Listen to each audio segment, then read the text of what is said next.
ಎರಡನೇದು, ಒಬ್ಬ ಹೆಣ್ಣು ಮಗಳನ್ನ ಸಂಜೆ 6 ಗಂಟೆಯಿಂದ ಬೆಳಗ್ಗೆ 6 ಗಂಟೆ ತನಕ ಅರೆಸ್ಟ್ ಮಾಡೋ ಹಾಗಿಲ್ಲ. ಅರೆಸ್ಟ್ ಮಾಡಿದ್ರು ಸ್ಟೇಷನ್ ಅಲ್ಲಿ ಇಟ್ಕೊಳ್ಳೋ ಹಾಗಿಲ್ಲ. ಸ್ಟೇಷನ್ ಅಲ್ಲಿ ಇಟ್ಕೊಂಡ್ರು ಅವರನ್ನ ನೋಡ್ಕೊಳ್ಳೋಕೆ ಲೇಡಿ ಸ್ಟಾಫ್ ಇರಲೇಬೇಕು. ಅದಕ್ಕೂ ಮ್ಯಾಜಿಸ್ಟ್ರೇಟ್ ಪರ್ಮಿಷನ್ ಇರಬೇಕು. ನಿಮ್ಮ ಹತ್ರ ಇದೆಯಾ ಸರ್?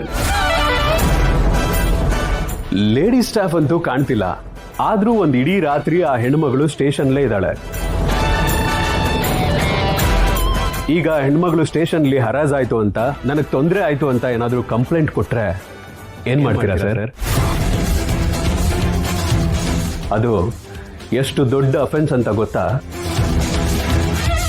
ಇನ್ನು ಮೂರನೇದು, ಅವ್ರ ಬ್ಯಾಗಲ್ಲಿ ಡ್ರಗ್ಸ್ ಸಿಕ್ತು ಅಂತ ಹೇಳಿದ್ರಲ್ಲ, ಅದು ಯಾವ ಡ್ರಗ್ಸ್ ಅಂತ ಹೇಳ್ತೀರಾ? ಆ ಡ್ರಗ್ಸ್ನ ಲ್ಯಾಬ್ಗೆ ಕಳಿಸಿ ಸರ್ಟಿಫಿಕೇಟ್ ತಗೊಂಡಿದ್ದೀರಾ? ಆ ಸರ್ಟಿಫಿಕೇಟ್ ನಾನು ನೋಡ್ಬೋದಾ? ಅದು ಇಲ್ಲ. ಓಕೆ, ಇನ್ನು 4ನೇದು, ವಿದ್ಯಾರ್ಥಿಗಳಿಗೆ ಡ್ರಗ್ಸ್ ಕೊಟ್ಟಿದ್ದಾರೆ ಅನ್ನೋ ಕೇಸಲ್ಲಿ ಅವ್ರನ್ನ ಅರೆಸ್ಟ್ ಮಾಡಿದಿರಲ್ಲ, ಅವ್ರ ಬ್ಯಾಗಲ್ಲಿ ಡ್ರಗ್ಸ್ ಸಿಕ್ಕಿದೆ ಅಂತಾನೆ ಅನ್ಕೊಳ್ಳೋಣ. ಅವರು ವಿದ್ಯಾರ್ಥಿಗಳಿಗೆ ಡ್ರಗ್ಸ್ ಹಂಚಿದ್ದಾರೆ ಅಂದಮೇಲೆ ಆ ವಿದ್ಯಾರ್ಥಿಗಳ ಹತ್ರನೂ ಡ್ರಗ್ಸ್ ಇರ್ಬೇಕಲ್ವಾ? ನೀವು ಕಾಲೇಜ್ ಒಳಗೆ ಹೋಗಿ ಎಂಕ್ವೈರಿ ಮಾಡಿದ್ರಾ?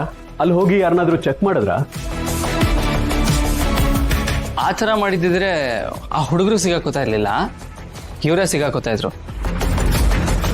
ಇಷ್ಟೇ ಸರ್, ನಾನು ಹೇಳಬೇಕು ಅನ್ಕೊಂಡಿದ್ದು 4 ಮಾತು ಹೇಳಿದ್ದೀನಿ. ಈ ಮಾತುಗಳಿಗೆ ಉತ್ತರ ಕೊಟ್ರೆ ನಾನು ಇಲ್ಲಿಂದ ಹೊರಡ್ತೀನಿ.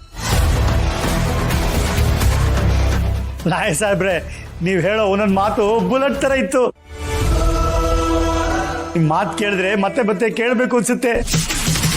ಇವ್ರು ಪೇಚಾಡೋದನ್ನ ನೋಡ್ಬೇಕು ಅನ್ಸುತ್ತೆ. ಇನ್ನೊಂದೆರಡು ಪಾಯಿಂಟ್ ಬಿಟ್ಬಿಡಿ. ಹಾಗಂತೀರಾ? ಇಷ್ಟಕ್ಕೆ ಬೆವರ್ತಿದ್ದಾರೆ. ಇನ್ನೂ ಏನಾದರೂ ಹೇಳಿದ್ರೆ ಏನ್ರಿ ಅದು? ನನ್ನ ಹತ್ರ ನಿಮ್ ವರ್ಷೆ ತೋರ್ಸಕ್ ಬರಬೇಡಿ. ನಿಮ್ಮನ್ನೇ ಯಾವ್ದಾರ ಕೇಸಲ್ಲಿ ಫಿಟ್ ಮಾಡಿ ಆಮೇಲೆ ಒಳಗಾಕ್ಬಿಡ್ತೀನಿ ಅಷ್ಟೇ. ಹೌದಾ? ಇಷ್ಟ ಆದ್ಮೇಲೆ ಮಾತಾಡಲೇಬೇಕು. ನೀವು ಕೆಲಸ ಮಾಡ್ತಿರೋದು ಜನಗಳಿಗೋಸ್ಕರ, ನಾನು ಕೆಲಸ ಮಾಡ್ತಿರೋದು ಜನಗಳಿಗೋಸ್ಕರ. ಕಾನೂನು ಕಾಪಾಡ್ತೀನಿ ಅಂತ ನೀವು ಪ್ರಮಾಣ ಮಾಡಿದ್ದೀರಾ, ನಾನು ಪ್ರಮಾಣ ಮಾಡಿದ್ದೀನಿ. ನಿಮ್ಮ ಮೈ ಮೇಲೆ ಕಾಕಿ ಬಟ್ಟೆ ಇದೆ, ನನ್ನ ಮೈ ಮೇಲೆ ಕಪ್ಪು ಕೋಟ್ ಇದೆ. ನಿಮ್ಮ ಕೈಯಲ್ಲಿ ಬೆತ್ತ ಇದೆ, ನನ್ನ ತಲೆಯಲ್ಲಿ ಬುದ್ಧಿ ಇದೆ. ಲಾಟಿಲ್ ಹೊಡಿಯೋಕೆ ನಿಮಗೆ ಗೊತ್ತು, ಕಾನೂನು ಅನ್ನೋ ಚಾಟಿಲ್ ಹೊಡಿಯೋಕೆ ನನಗೆ ಗೊತ್ತು. ಅದಕ್ಕೆ ನಾನೇ ಅವ್ರನ್ನ ಡ್ರಾಪ್ ಮಾಡಿದ್ದೆ. ಅದನ್ನ ನೆನಪಲ್ಲಿ ಇಟ್ಕೊಂಡು ಇವತ್ತು ಅವರು ನಮಗೆ ಬೆಳಕು ತೋರಿಸ್ತಾ ಇದ್ದಾರೆ. ಮೇಡಮ್, ನನಗನ್ನಿಸ್ತಿದೆ ಇನ್ನೊಂದು 5ರಿಂದ 10 ನಿಮಿಷದಲ್ಲಿ ನೀವು ಆಚೆ ಇರ್ತೀರಾ. ಬೇಕೇನೆ ಟೈಮ್ ಲೆಕ್ಕ ಹಾಕೊಳ್ಳಿ. ಸುಬು, ಇಲ್ಲಿ ನಡೀತಿರೋದು ನೋಡ್ತಾ ಇದ್ರೆ ಒಂಥರ ಮ್ಯಾಜಿಕ್ ಅನ್ನಿಸ್ತಾ ಇದೆ. ಮ್ಯಾಜಿಕ್ ಅಲ್ಲ ಮೇಡಮ್, ಪಕ್ಕಾ ಲಾಜಿಕ್.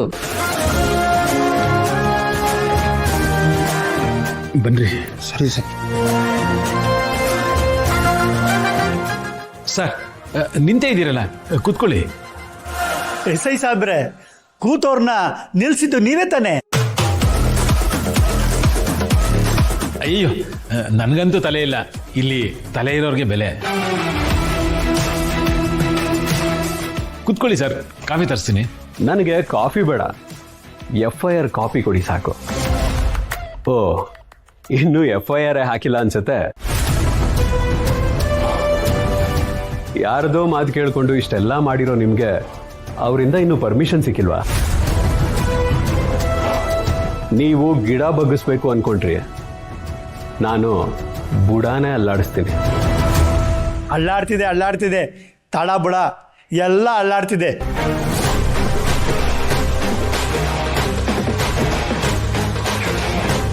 ಸರ್, ಸುಮ್ಮನೆ ಯಾಕೆ ಕಿರಿಕಿರಿ? ಈಗ ಏನಾಗಬೇಕು ಅಂತ ಹೇಳಿದ್ರೆ, ಈ ಮಾತನ್ನ ಮೊದಲೇ ಹೇಳಿದಿದ್ರೆ ನಿಮ್ಮ ಕಣ್ಣಲ್ಲಿ ಭಯ, ಮುಖದಲ್ಲಿ ಬೆವರು ಇದ್ಯಾವುದು ಇರ್ತಾನೆ ಇರ್ಲಿಲ್ವೇ? ನೋಡಿ, ನಾನು 4 ಎಣಿಸ್ತೀನಿ. ಅಷ್ಟರಲ್ಲಿ ತುಂಬಾ ಗೌರವದಿಂದ, ತುಂಬಾ ಮರ್ಯಾದೆಯಿಂದ ಅವ್ರನ್ನ ರಿಲೀಸ್ ಮಾಡಿ. ಇಲ್ಲಾಂದ್ರೆ ನಿಮ್ಮ ಗೌರವ, ನಿಮ್ಮ ಮರ್ಯಾದೆ, ಹಾಗೆ ನಿಮ್ಮ ಕೆಲಸ ಎಲ್ಲನೂ ಕಳ್ಕೊಂಡು ಇಲ್ಲಿಂದ ಆಚೆ ಹೋಗ್ಬೇಕಾಗತ್ತೆ. ಏನಂತೀರಾ? ಅಯ್ಯೋ ಸರ್, ಈಗಲೇ ರಿಲೀಸ್ ಮಾಡಿಸ್ತೀನಿ. ರೀ ಹೋಗ್ರಿ ಅವ್ರನ್ನ ಹೊರಗಡೆ ಕರ್ಕೊಂಬನ್ರಿ.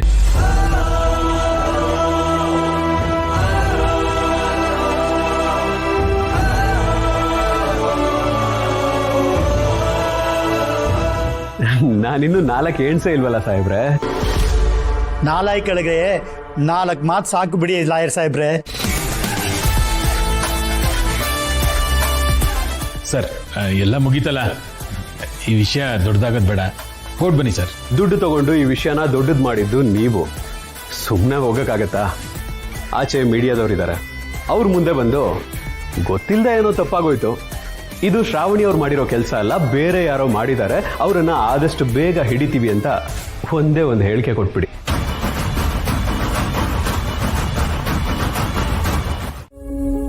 Thank you so much sir, ನಿಮ್ಮಿಂದ ತುಂಬಾ ಉಪಕಾರ ಆಯ್ತು. ಈ ಸಹಾಯನ ನಾನು ಯಾವತ್ತೂ ಮರೆಯಲ್ಲ. ಸಹಾಯನ? ಛೇ, ಖಂಡಿತ ಅಲ್ಲ. ನಾನು ಕಾನೂನು ಪರವಾಗಿದ್ದೀನಿ, ಕಾನೂನು ಜನಗಳ ಪರವಾಗಿದೆ, ಜನಗಳು ನಿಮ್ ಪರವಾಗಿದ್ದಾರೆ. ನೀವು ಜನಗಳ ಸೇವೆ ಮಾಡಿದ್ರೆ ನನ್ನ ಕೆಲಸಕ್ಕೆ ಅರ್ಥ ಸಿಗತ್ತೆ ಅಷ್ಟೇ.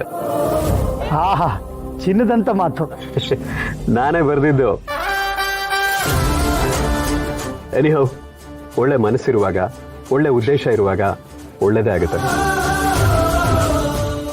Shravani, Subrahmanya, all the best.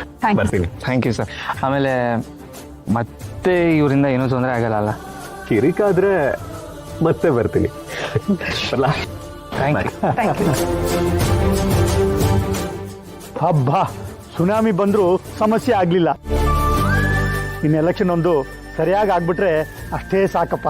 ಅಪ್ಪ, ಇಲ್ಲೇ ಗೆದ್ದಿದ್ದೀವಿ, ಇನ್ನು ಅಲ್ಲಿಗೆಲ್ಲದ ಕಷ್ಟನಾ? ನೋಡೋಣಪ್ಪ, ಅದೇನಾಗುತ್ತೋ ಏನೋ.